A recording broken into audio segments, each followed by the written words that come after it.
Hey guys, welcome back to the channel. This is how to paraphrase using Grammarly.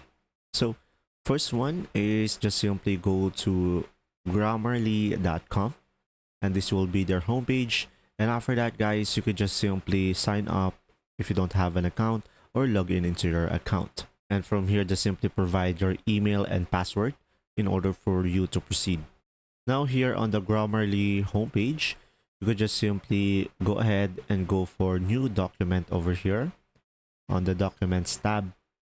And from here, click on continue and just simply paste your text over here. Now, once you have pasted your text, as you can see, we will have some red lines and we could change it. And from here on the right side, we will have here some suggestion.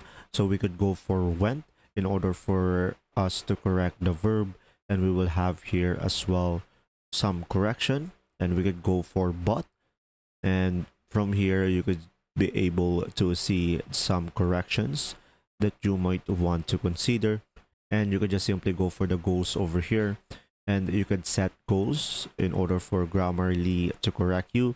So you will have audience, which you could go for general, expert, or knowledgeable, and you will have formality, which you can go for formal, which restricts slang and colloquialism, and you will have here the intent as well.